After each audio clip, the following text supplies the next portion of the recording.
최근에도 중국은 어린 소녀들에게 만행을 저지른 3명에 대해 속전속결로 사형을 집행하였습니다. 사건 내용을 들어보면 사형이 마땅한 괴물들이었습니다.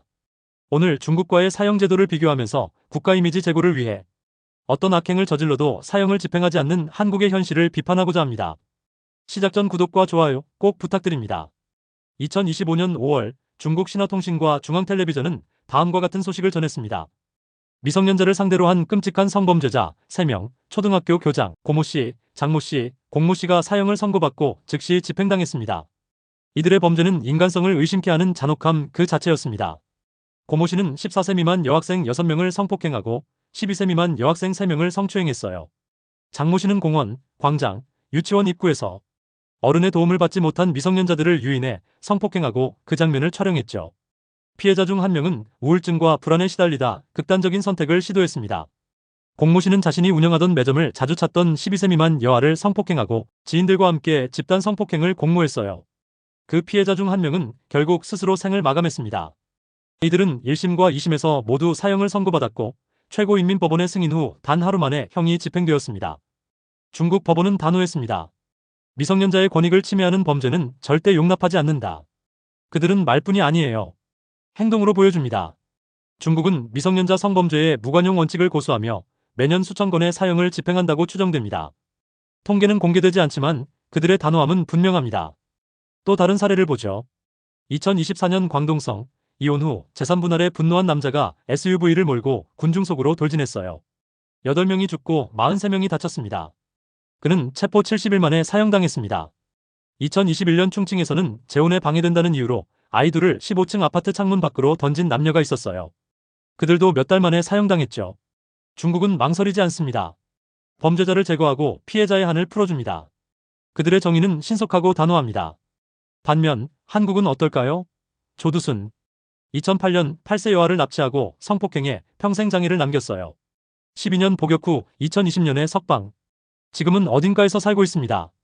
국가가 그의 위치를 숨겨줍니다. 피해자는 여전히 악몽 속에 살고 있는데 그는 자유롭게 숨을 쉬고 있어요. PC방 알바생을 80번 넘게 찔러 죽인 살인마는 무기징역을 받았습니다. 언젠가 가석방 될지도 몰라요. 자신의 친딸을 8년간 성폭행하고 2명의 아이를 낳게 한 아버지는 징역 22년. 이들이 사는 곳은 대한민국입니다. 연쇄살인범들의 망언은 한국의 사형제도 부재를 더욱 뼈아프게 합니다. 강호순, 2005년부터 2008년까지 10명을 살해한 연쇄살인범. 그는 여성들을 납치해 성폭행하고 살해했어요. 전처와 장모까지 포함된 그의 범죄는 잔혹함의 극치였죠. 체포 후 그는 이렇게 말했습니다. 제가 저지른 범행을 책으로 출판해 아들이 인세라도 받게 하고 싶습니다. 자신의 범죄로 돈을 벌겠다는 파렴치한 태도예요. 그는 사형을 선고받았지만 2025년 현재까지 집행되지 않았습니다. 오히려 교도소에서 동료 수감자들을 노예처럼 부리며 왕처럼 지낸다고 해요. 정남규, 2004년부터 2006년까지 13명을 살해한 연쇄살인범.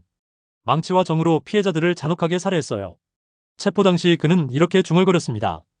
A씨, 끝났네. 1000명을 죽였어야 했는데 아깝다. 살인을 게임처럼 여기는 그의 태도는 소름 끼칩니다.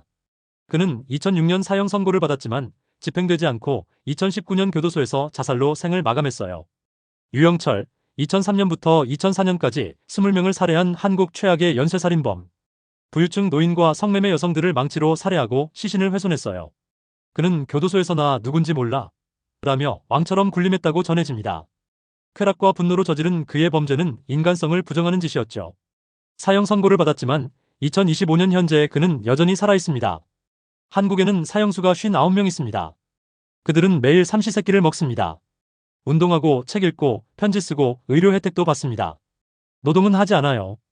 일반 수용자보다 더 조용하고 더 깨끗하고 더 안전한 방에서 지냅니다. 1인당 연간 수용 비용은 3천만 원. 59명에게 매년 17억 원이 넘는 세금이 쓰입니다.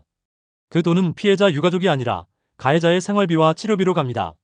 한국은 사형제를 법적으로 유지하고 있습니다. 하지만 1997년 이후 단 한 건도 집행하지 않았습니다. 27년째 선고만 하는 사형제입니다. 죽이는 척만 합니다. 진짜 죽이지 않습니다. 피해자 유족들은 묻습니다. 왜 우리 아이를 죽인 사람은 살아있냐고요? 국가는 대답하지 않습니다. 그냥 기다립니다. 가해자가 늙어 죽기를. 중국은 달라요. 그들은 범죄자를 용서하지 않습니다. 성범죄자, 살인자, 테러리스트, 사회에 위협이 되는 자는 망설임 없이 제거합니다. 피해자의 고통을 우선하고 유가족의 한을 풀어줍니다. 한국의 사형수들은 감옥에서 벼슬이라도 한 것처럼 삽니다. 강호수는 책으로 돈을 벌겠다고 하고 유영철은 교도소에서 왕처럼 군림합니다. 피해자는 평생 트라우마에 시달립니다. 이게 정의일까요? 이게 공정할까요? 왜 한국은 사형을 집행하지 않을까요? 왜 피해자의 고통은 외면당하고 가해자는 보호받을까요? 사형수 59명이 매일 밥을 먹고 숨을 쉬고 편지를 쓰는 동안 피해자들은 매일 죽습니다. 정신이 죽고 희망이 죽고 삶이 죽습니다. 중국의 시스템이 완벽하다고 말하는 게 아닙니다. 하지만 그들은 단호합니다. 범죄자는 벌을 받고 피해자는 정의를 찾습니다. 한국은 가해자를 살려두고 피해자를 잊습니다. 사형제는 법전에 있지만 현실에는 없습니다. 한국도 단호한 사형 집행이 필요합니다. 그 당위성은 명확합니다. 첫째, 사형은 범죄 억제 효과를 가져옵니다. 잔혹한 범죄를 저지른 자들에게 강력한 경고를 보내죠. 이런 짓을 하면 너는 사라진다. 잠재적 범죄자들은 두려움을 느낄 거예요. 둘째, 피해자와 유가족의 정의를 실현합니다. 조두순이 거리를 활보하고 강호순이 책으로 돈을 벌겠다고 떠드는 현실은 피해자들에게 두 번째 상처를 줍니다. 사형은 그들의 한을 풀어주고 정의가 살아있음을 보여줍니다. 셋째, 사회적 자원을 효율적으로 사용합니다. 사형수 한 명당 3천만 원, 연간 17억 원이 넘는 세금이 가해자들을 위해 쓰입니다. 이 돈은 피해자 지원, 범죄 예방, 사회복지에 쓰여야 합니다. 넷째, 사회의 안전을 보장합니다. 무기징역은 가석방 가능성을 남깁니다. 재범의 위험은 언제나 존재하죠. 사형은 그 위험을 영구히 제거합니다. 저는 한국도 단호한 사형 집행이 필요하다고 믿습니다. 피해자의 고통을 외면하고 가해자를 보호하는 시스템은 정의가 아닙니다. 강호순이 자신의 범죄로 돈을 벌겠다고 하고 유영철이 교도소에서 왕처럼 군림하는 현실은 받아들일 수 없습니다. 중국처럼 하루 만에 총알을 쏘라는 게 아니에요. 하지만 적어도 피해자의 아픔에 응답해야 합니다. 사형 집행은 단순한 처벌이 아닙니다. 사회가 피해자를 지키고 정의를 세우겠다는 약속입니다. 이춘재, 고유정, 강호순, 유영철 같은 자들이 다시는 피해자를 조롱하지 않도록, 아이들이 다시는 공포 속에 살지 않도록, 피해자들이 왜 그는 살아있나요? 라고 묻지 않도록, 정의는 말로만 하는 게 아닙니다. 행동으로 보여줘야 합니다. 그놈의 국가 이미지 신경 쓰며 다른 나라 눈치만 보지 말고 집행할 건 집행해 정의를 바로 세울 필요가 있어 보입니다.